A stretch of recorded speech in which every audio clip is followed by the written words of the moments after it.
The views and opinions expressed do not necessarily represent those of Access Fort Wayne, the Allen County Public Library, or any other supporting group.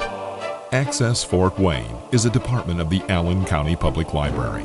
If you or anyone you know might be interested in making a television show, please call 260-421-1250.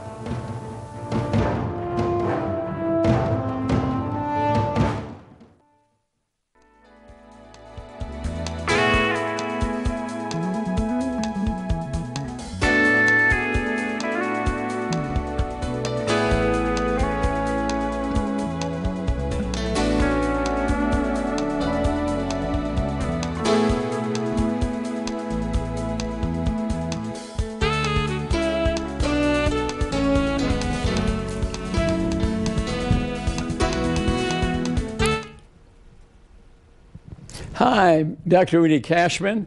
Welcome to our show, and thanks for watching other shows on YouTube or public access television. And today's message is very interesting. It's going to be large, and I have a guest with me today, Dr. Jeff Carroll, who is a minister from the church in Huntington called The Awakening, and he also runs a center where they treat habituations and call them addictions, if you like, called the Dream Center.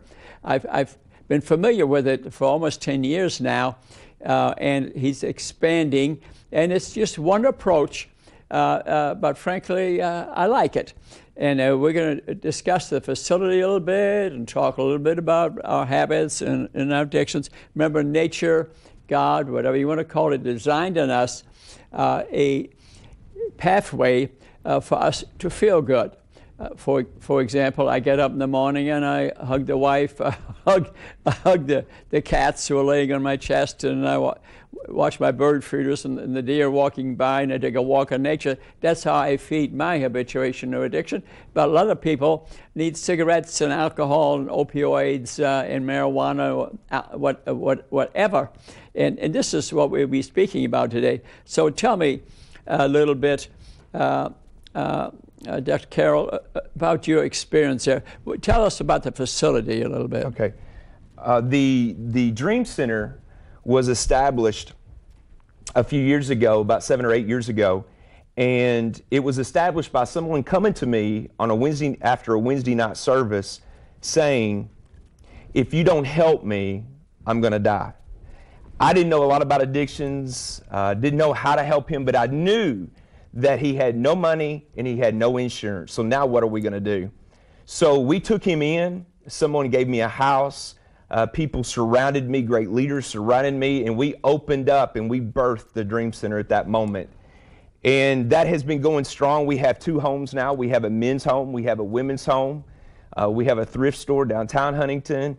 And some great things are coming where we're going to have even more homes in the future. So that's how it all started. One guy came to me and said, will you help me? And we started from there.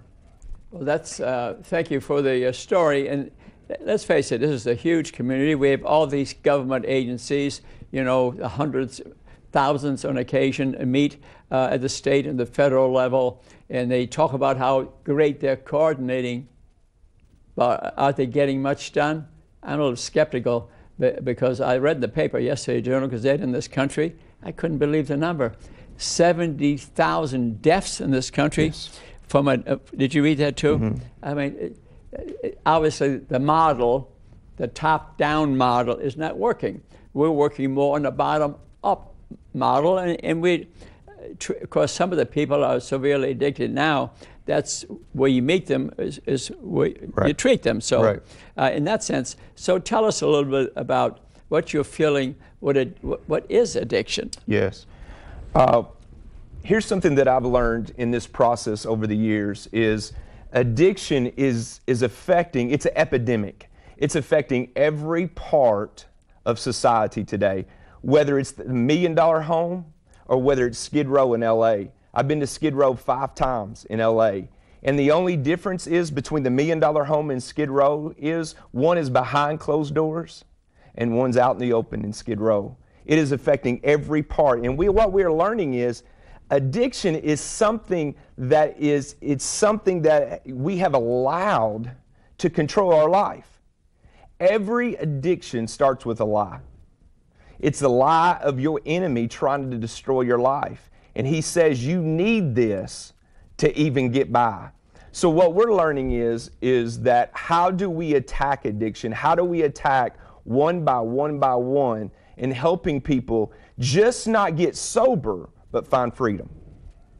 Thank you very much.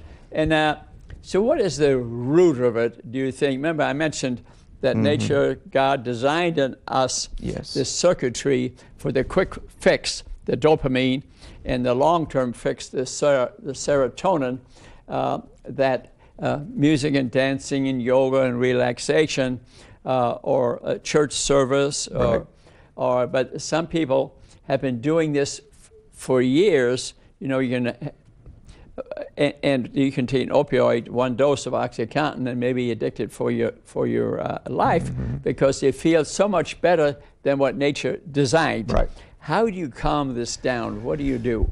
How do you take sobriety, say, versus I'm free? In the end, I understand from what I learned about the Dream Center, in the end, you don't have them on any drug, do you? No, not at all. You teach them true freedom. That's right. Because what we've learned, and I use my faith in this, is that the Bible says that the truth will set you free. So what I have to have is truth in my life. What we're learning is we do not attack the symptom. We attack the root. What is causing me to need this? I didn't get up in the 4th grade and say to my teacher, I want to be a drug addict when I get bigger. No, I didn't have that in my life. So what is causing the pain inside of me to want to put something into my body to make me feel better? And so what Dr. Kachmann just talked about is what is the root? What is the root that's causing me to put a needle in my arm or to smoke something? And so once we find out what the root is and not just deal with the symptom of the problems, the symptom is the drug. It's not the root. Okay, I want everybody to really get this because this is vital to freedom. I've got to deal not with, I don't care what drug they're using. By the way, marijuana is the gateway drug to all these drugs. But what is the root? What causes me to put a pipe into my mouth? What causes me to put a needle in my arm knowing that that heroin or that cocaine or whatever could be laced with something that I never wake up? What is causing me to do that? And that is, I have a wound inside of me that has to be healed. There's something happened to me, sexual abuse. 1 out of 3 women are sexually abused. 1 out of 6 men are sexually abused. What is causing this wound? I went through divorce with my family. What is causing this wound that needs to be medicated? So if we can make that wound a scar, if we can do healing, the truth will set us free. Give them truth. Give them the love of Christ. Give them truth. Work on what is it that's causing this. And then they don't have a need to medicate because their wound is scar. Scar does not need to be medicated. Scar is only a reminder of what God has done in my life and the healing that He's provided in my life. So I want everybody to understand is there is a big difference between sobriety and freedom, and you must attack the root of the problem that's going on in their life. Thank you. That's very interesting. And what do you find you know, we spoke for many people, obviously, who are habituated or addicted, terms the Europeans might call them habituated. Yes. And what do you find in some or most of the people at the basis of this? Tell us maybe a patient story, for example. We have had, let me give you one patient story. We have had one lady who was addicted for 30 plus years. She does not know another life. And what we found out there was so many things inside of her that she has dealt with ever since she's been 11 years old. She was the first one in the county jail at 11 years old. And so the pain that she dealt with all through her life, she had never dealt with that pain. And so what we had to do was deal with the pain, once we dealt with the pain, that's not the end of it. Once we got her away from the drugs, started dealing with the pain, then you've got to teach them how to live another life. They don't know a life of sobriety. They don't know a life of freedom. They don't know that life.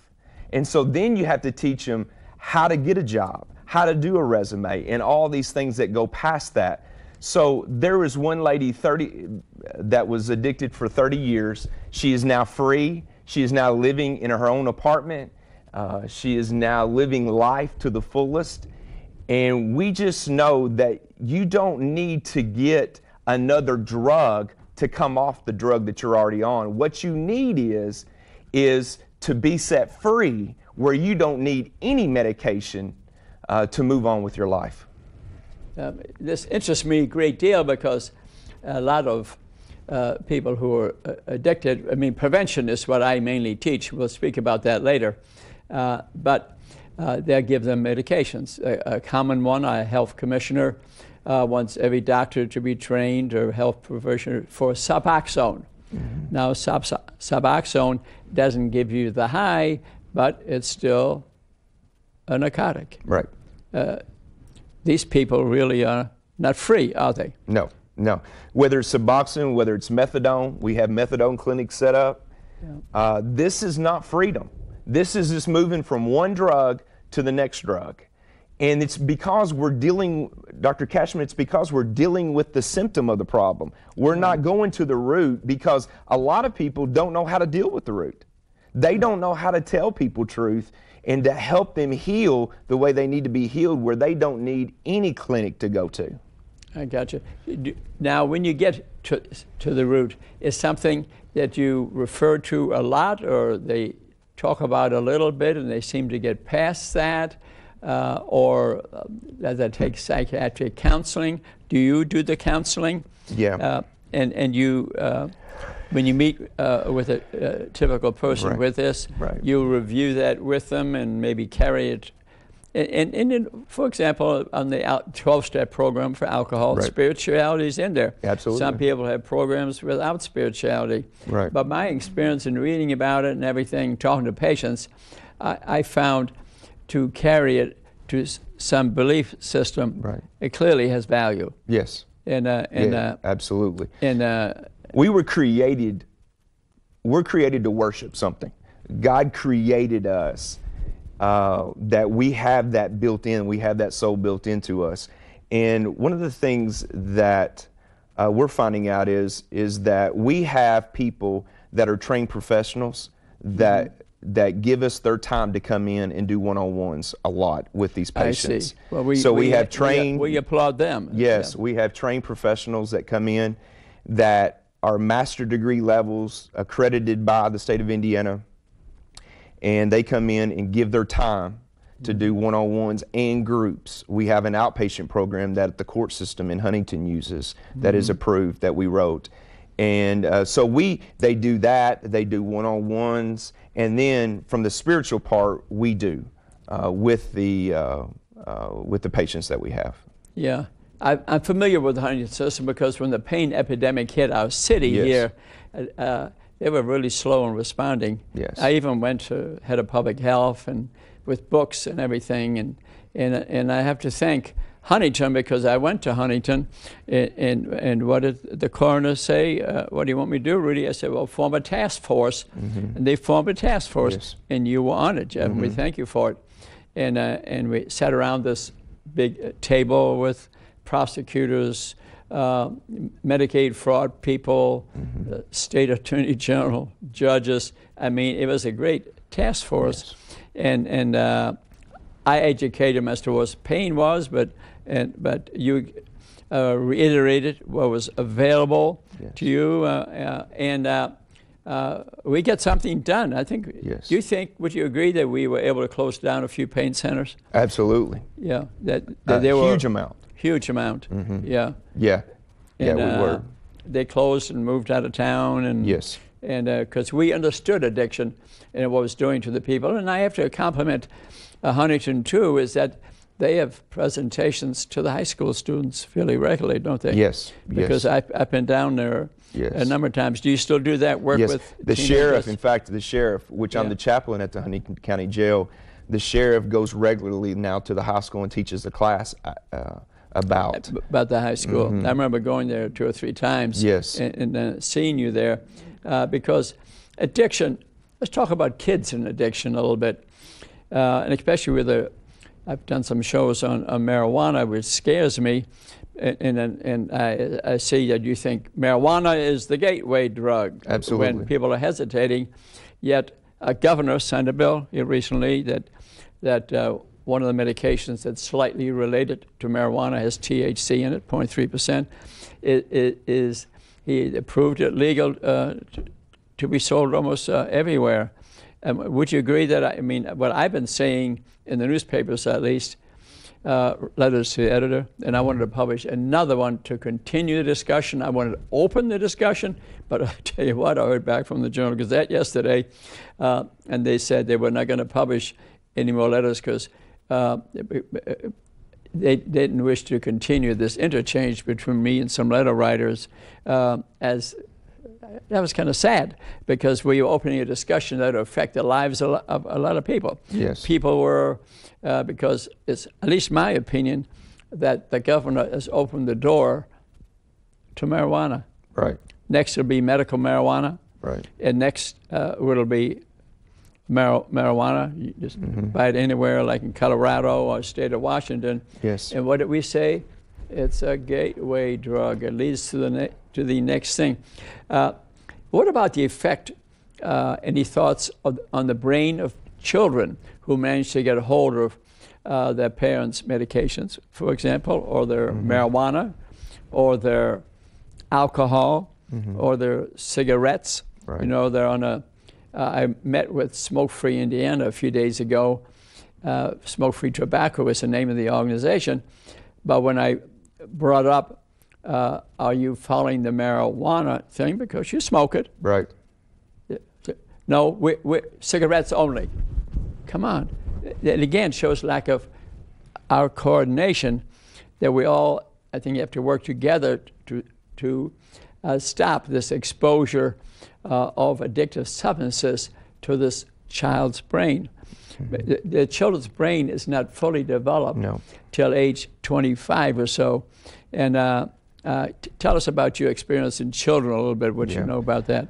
One of the things I do know is talking to hundreds of clients, plus being down at the jail system, I ask a lot about when did you start, how did it happen. Most of the ones that I have talked to started at the age of 11 years old. Now think about that.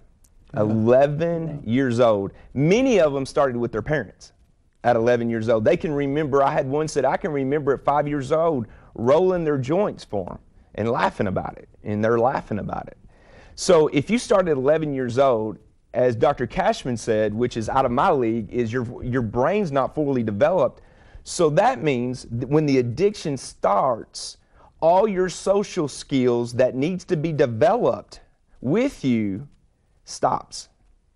So when people are in addiction and they're 22 and 23 years old and they come into the Dream Center or whatever clinic there is, and we wonder why they still act juvenile, it's because their social skills and everything stopped when the addiction started. And so now we've got to train them and build them up socially, rebuild their brain inside to be the adults that God created them to be. And so everything stops when the addiction starts.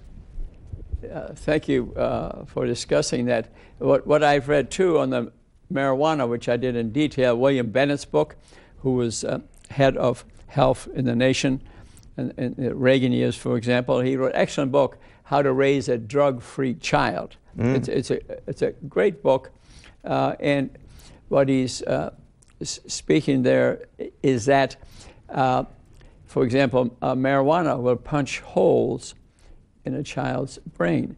If you had a brilliant child, they start smoking marijuana, you'll convert them to an average child. If you had an average child, you'll convert them to a slow child. Yeah. And again, it hits our dopamine, serotonin centers.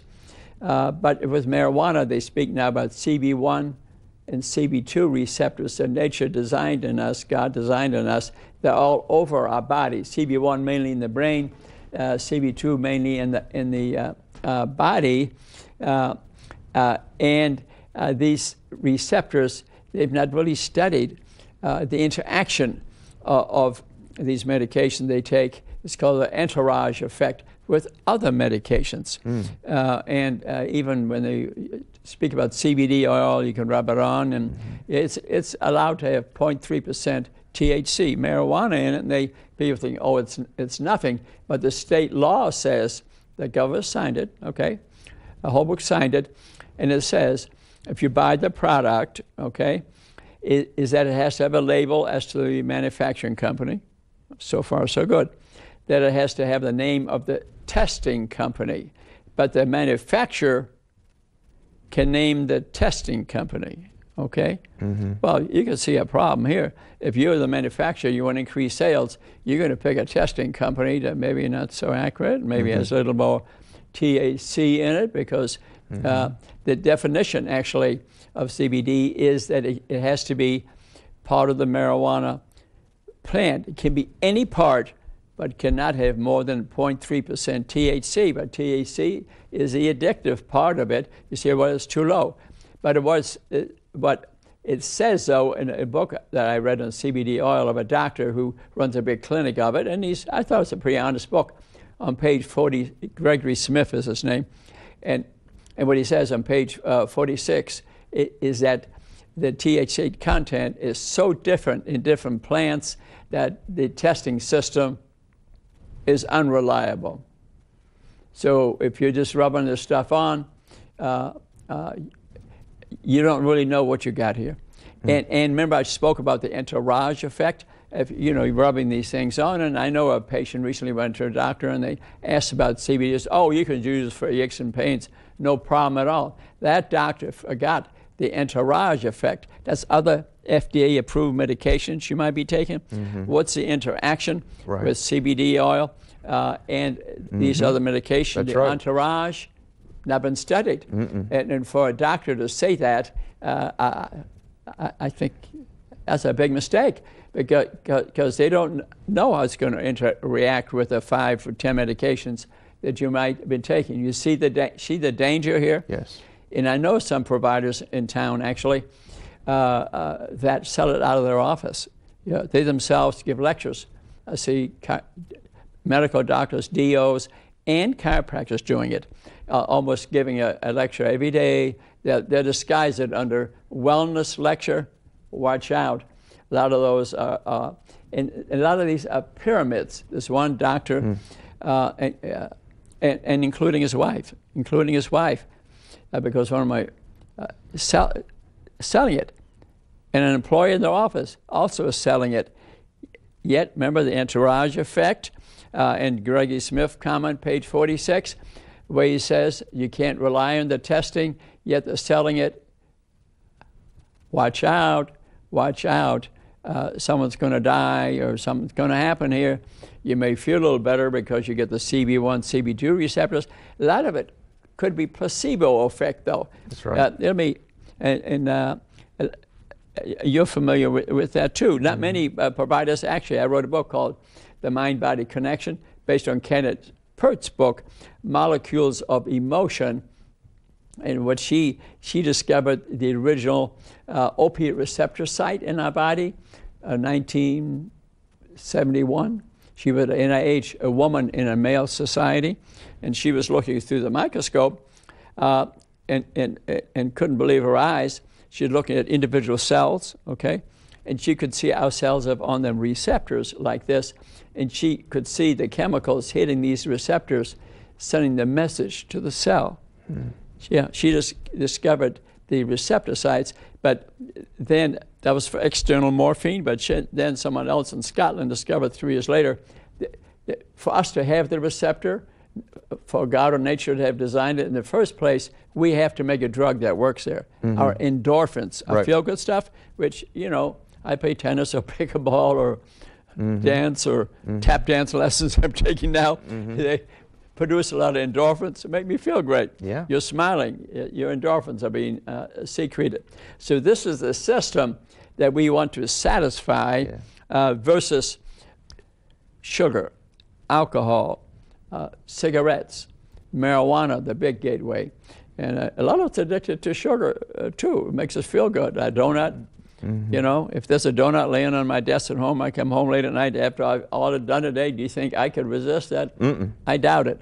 Because, again, nature and God designed in us something to make us feel good. That's right. But we have to dominate our lives with the feel-good thing. Yes. Like go to church. Yes. Or exercise. Yes. Can you talk about that a little bit? Well, this whole thing is about a choice. Life is a choice. Yeah. And here's one of the things that I disagree with the medical field on, and many that have that are treating people right now. The addiction is a choice we make.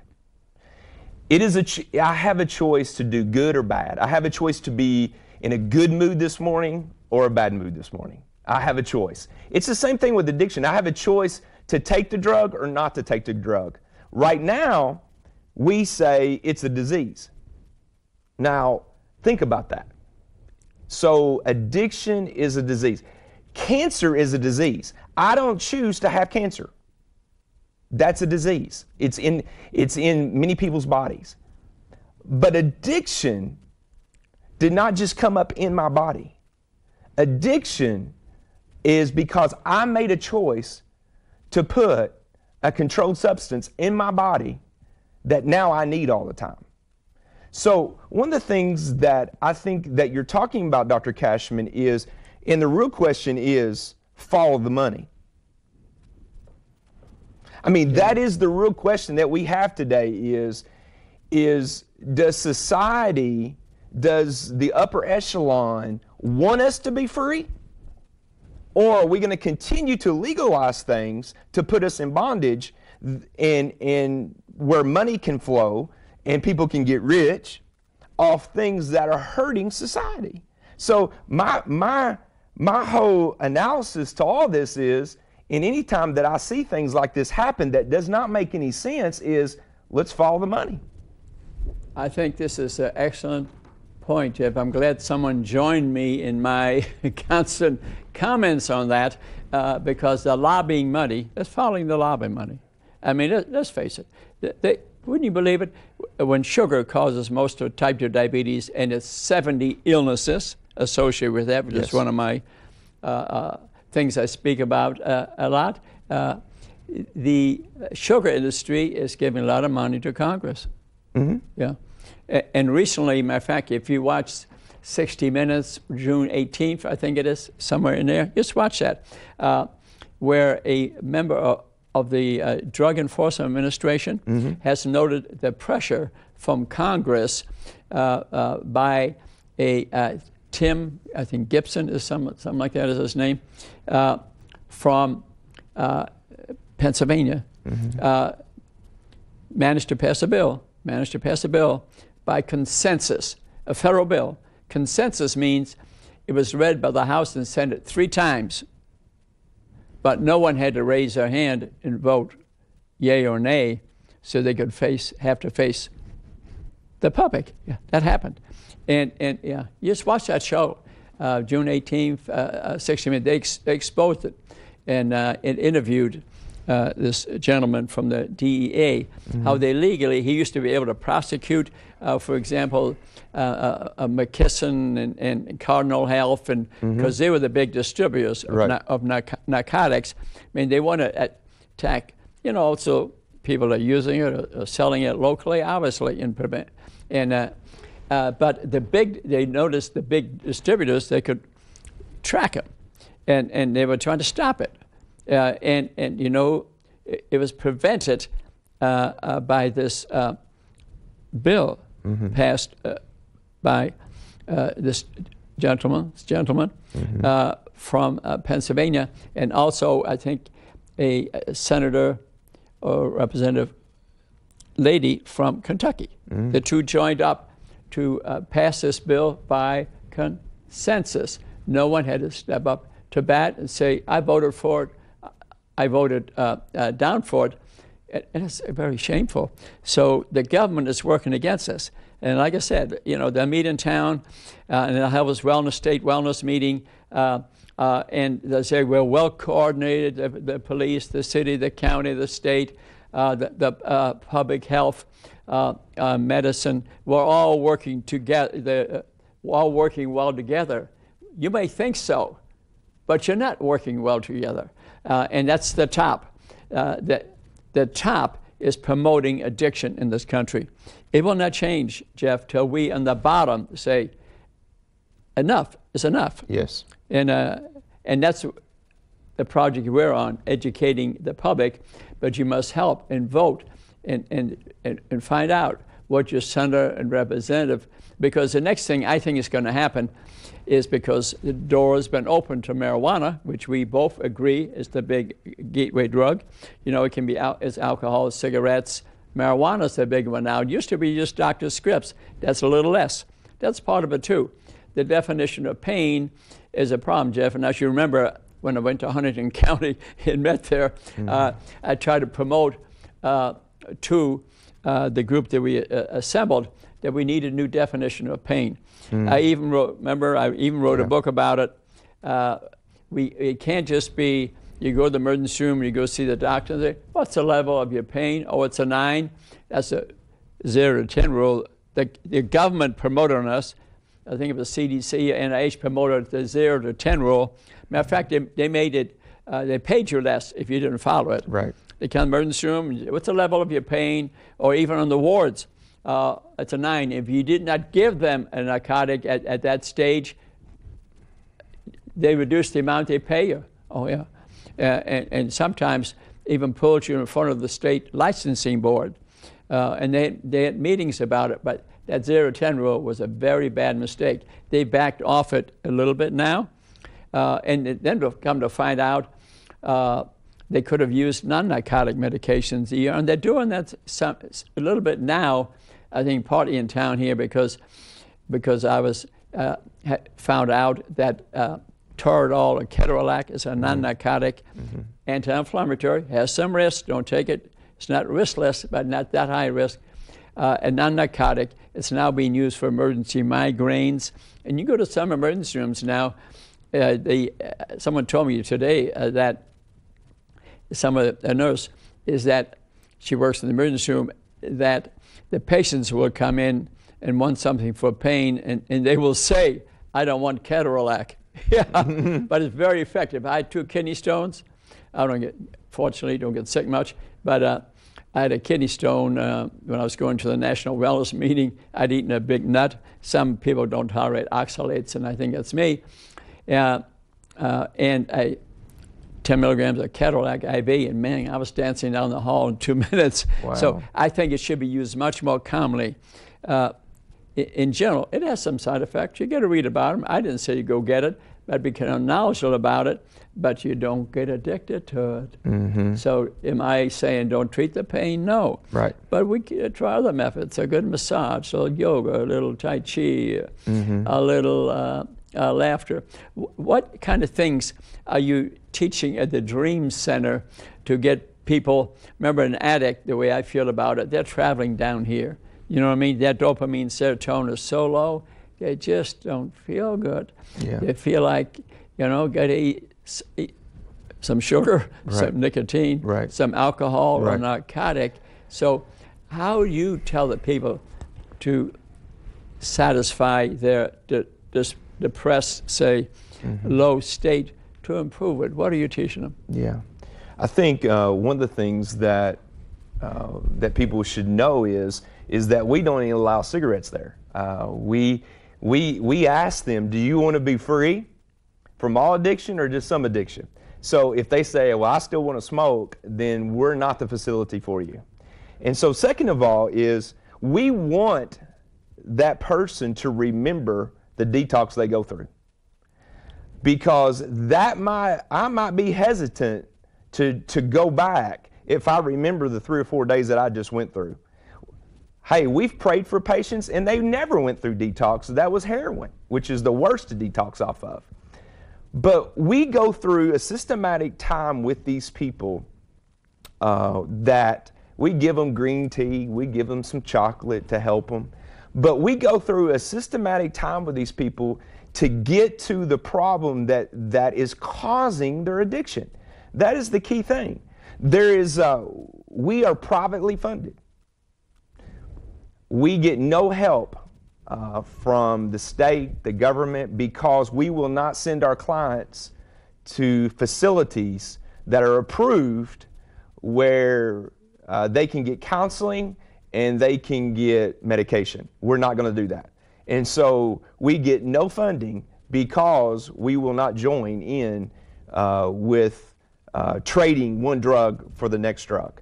And so just knowing that, I think that, faith is so important to us, but also how to live a new life. These are not bad people. I want to put that out there. These are people that are hurting terribly. I've said this from the very beginning. Hurt people hurt people. So anybody that I come in contact with, if I'm hurt, I'm going to be toxic to them.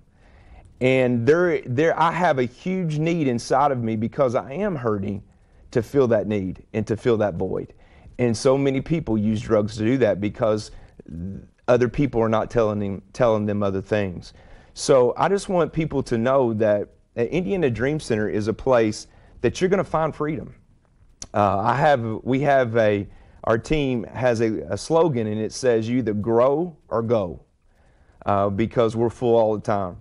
And so we've had so many success stories. Right now, we're running about 80% on success rate of the people that will stay and go through. It's a year-long facility in men's and women's.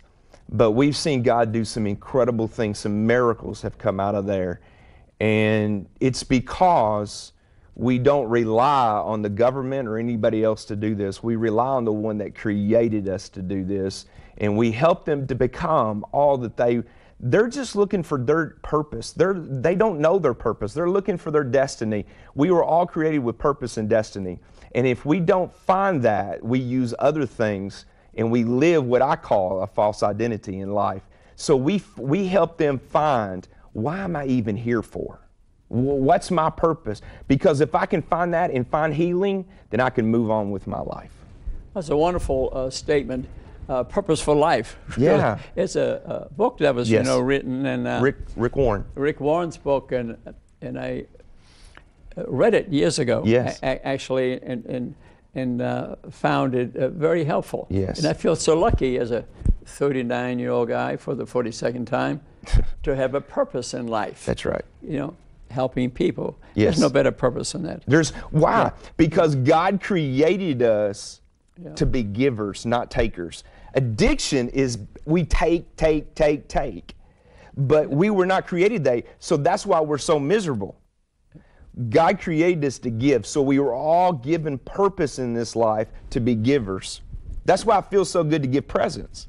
Was saying that you see it even in animals, actually. Absolutely. I observe the animals in the morning, and you wouldn't believe I got a woodchuck living on my house. He's been there 9 years, and he doesn't bother me, and just I accept that. But just kind to everybody, and so detox. Let's talk a little bit about detox. Is that so variable from person to person? Mm-hmm. They throw them in jail because they violate the law of driving too much alcohol or narcotic. Is it a month, a week, or days? It's very variable. Yeah, in our homes, it varies from person to person. Some people go through a hard detox, and method or heroin's the worst. But it does vary. Some people really capture their faith and really seek God for this thing, even at the very beginning. And we have seen miracles where people that have been shooting up for years never detox. and they don't never need any help. And so what if we was sent them to a facility and gave them methadone or gave them Suboxone? So yes, it does vary, but most of the time it's a war for 2 or 3 days. Yeah, the way I would look at it, when it doesn't take a medication, an external medication, but when you would say that faith did it, I actually think, remember I spoke about Candace Pert and the molecules of emotion. Right. That person actually did secrete chemicals, but he did it with his own chemicals, and they're not addictive. Yes. His own neurotransmitters, his own hormones, his own neuropeptides, because of this very strong belief, actually satisfied his receptors in his body and made it well. It's real, nothing imaginary about it. And if they maintain that, your recurrence rate has been low, huh? See, most addictions, they'll talk about centers, and they'll speak about, maybe 10, 20% ever cured. And I notice in speaking with you and seeing some of the patients, you have a much higher cure rate, really. Yes.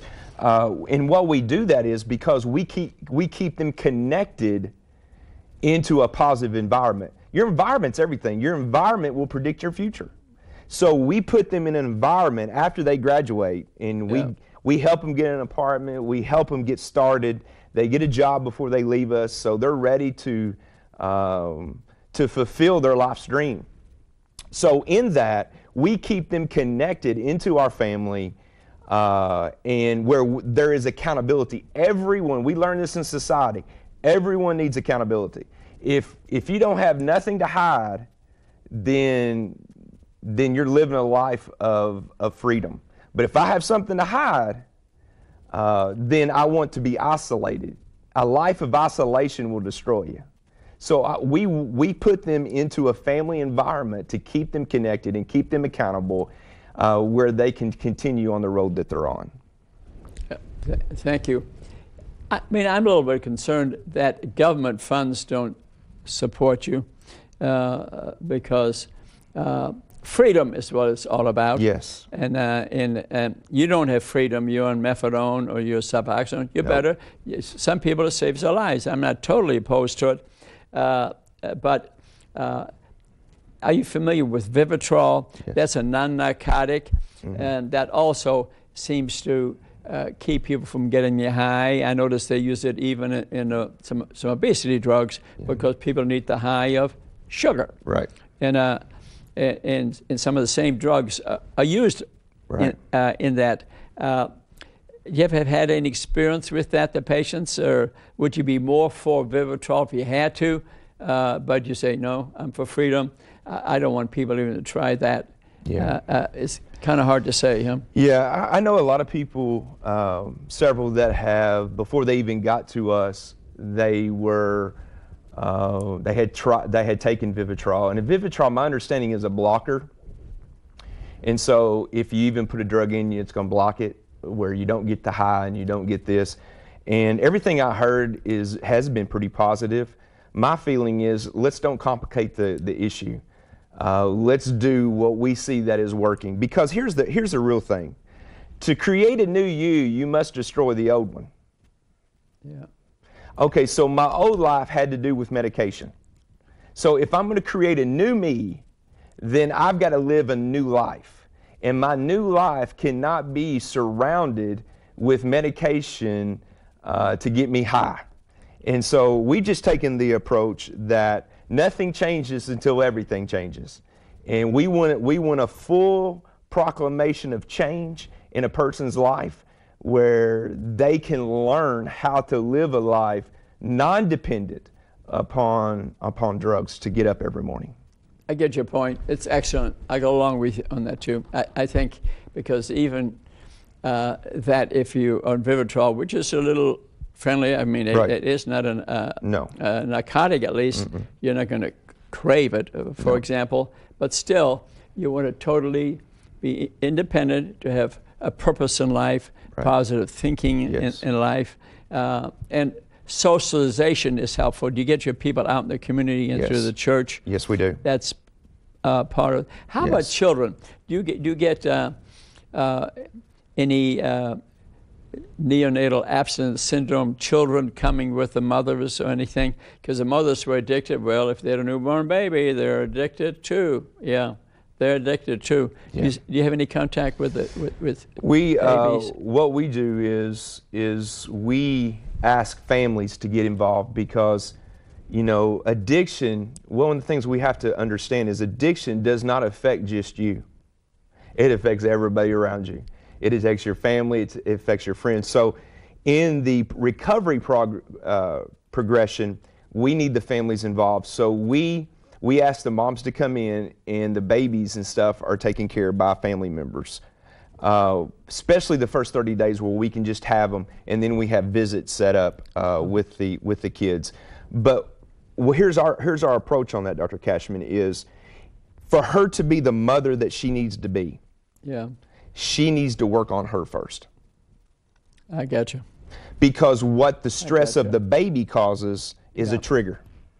So we say, okay, Mama, give me a year to work on you, and then you can be the mom from this point forward that you need to be as you move forward. So we do that. We just have the mom to come in, and then we work on the visits and the connections that they need moving forward.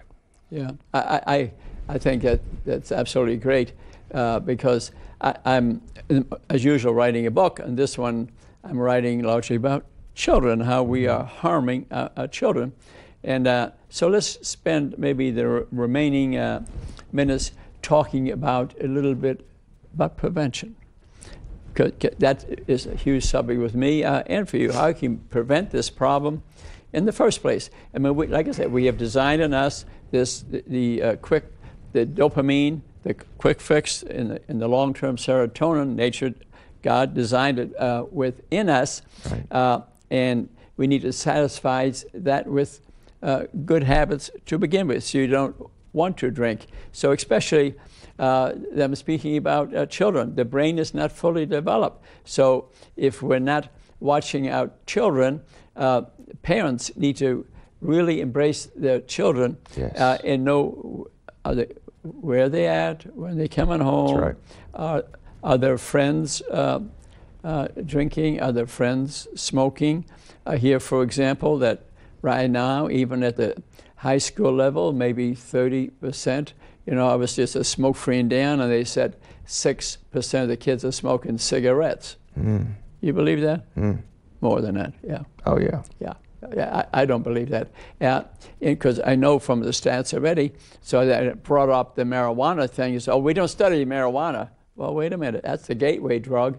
And I know at least 17% of the kids that smoke marijuana is probably higher than that, because I spoke to at a table recently, college kids. Yeah, 4 of them sitting there, and they thought 30% in one of the in college, 30-40% were smoking marijuana. Yeah, and besides, remember I spoke about the damage to the brain. The brain isn't fully developed till age 25 or so, and you can punch hole in the kid's brain. The other thing too is when you smoke marijuana, you lose your morality, and pregnancy rates go up. And also you get the munchies. You want to eat anything you get your hands on, because it affects the CB1, CB2 receptors, or the dopamine, serotonin receptors, and you keep on eating, and you get the munch, you get a pot belly. Why do you think they call it pot belly? Because they're smoking pot. And there's 70 diseases that, go along with it. So to keep an eye on, the parents need to get involved with the children every day. Every day this conversation has to take place. But is this conversation going to take place if the mother is drinking a lot or smoking or taking opioids every day? No, your kid's going to be an addict. You're not the only one that's going to be an addict. It's also going to be the children. It may be dad too, and it may not just be a narcotic. It could be smoking cigarettes, marijuana, drinking a lot. What do you think is going to happen to your family? Yes. Destroyed. And especially the children thing, I warn the mothers. In my experience as a neurosurgeon, where I see battered children quite a bit, the products, head injuries, and some horrible, horrible stories, that the state laws on that are pretty strict now. I have to compliment them, and they interact. Is that if they you got, say, 6 kids, and there's a problem with one of the kids, just the baby just was born and has to withdraw from marijuana, withdraw from alcohol. Yeah, they come out as addicts. They come out as addicts. When actually it's something called epigenetics. This is interesting, Jeff. If what mother and father, 1 or 2 generations back, so it can be grandparents, whether they smoke or whether they drank or whether they exercise or foods, it changes their genetic structure. Yeah. And then it gets closer to the parents themselves, even before, say, conception. Their genetic script is written by their habits. Now they conceive, and the baby's in the placenta, so it's got the past history writing your DNA script that determines your future. That's DNA, writes your script, has been written for a couple of generations, but especially so when it's in the uterus, whether you're drinking or smoking or using opioids, or whether you're exercising or eating the right food, is writing the genetic script of the baby. And then when the baby's born, maybe 5–10% of their genetic scripts have been written. 90% is going to be written in the future. And if they breathe in the smoke or you transfer obviously when the child is born, that the child can be addicted when it's born. So they have a neonatal abstinence syndrome. They'll have also obesity can be caused by eating too much sugar as a mother. So the genetic script of your child is written by what you do. So being a parent, I can't emphasize enough, is even before pregnancy, you got to think, what in the devil am I doing? If you're using drugs regularly, drinking regularly, smoking regularly, and you become pregnant, the genetic script of your child has been written by you, and you'll have an addicted child. What's your experience with that? A significant number of mothers have children already. And the other thing I meant to mention is the government laws are so strong that if they see that in one of your kids, they may say you're abusing the children, and the welfare department, state government comes in and takes all your kids away, like that. God knows how often I saw it. And mothers remember that. And what mother could frankly exist or live without the love of their child? I saw it so often that I wondered even if it's maybe overdone a bit, but if you consider the welfare of the children, this can lead to death. Yes. And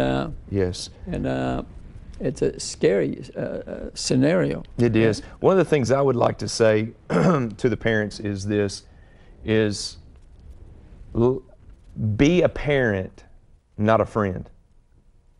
You can be friends with them when they get older, as adults. I have 2 grown kids, so I can be friends with them.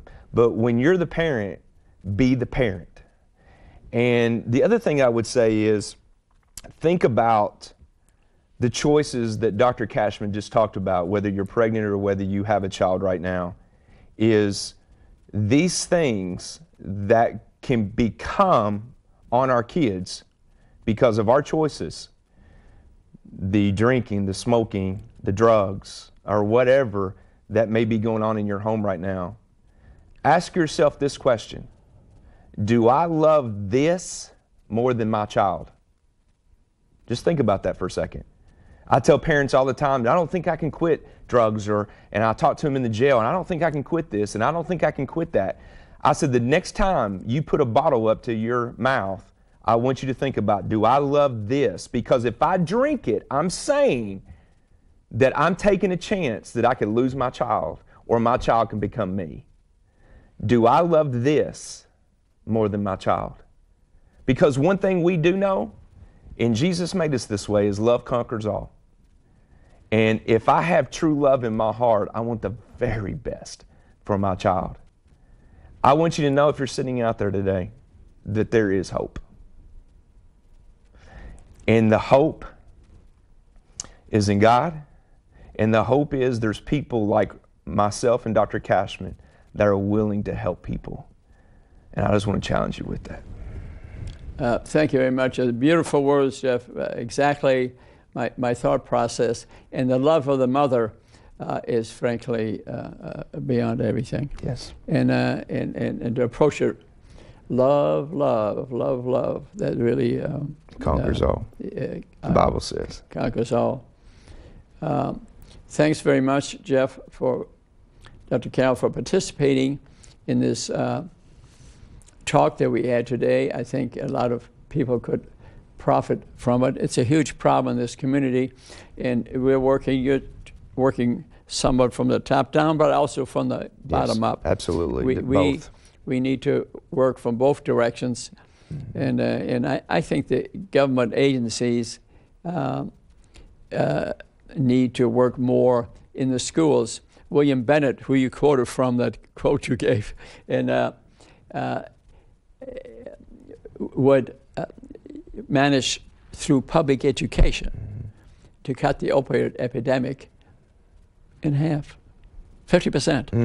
And that was fantastic. I think that's something we could do quickly. And all these agencies who are coordinated could take some of their money, maybe whatever, maybe a tax, maybe pay them a little less. They get nice pensions, all working for the government, but maybe they should be graded on what they get done. Addiction rates don't go down, right? You know, and so I think something can be done. I appreciate maybe we have another show sometime. Yes. Because this is critical to this community. Yes. Thanks. Thank you. Have a good day. Too.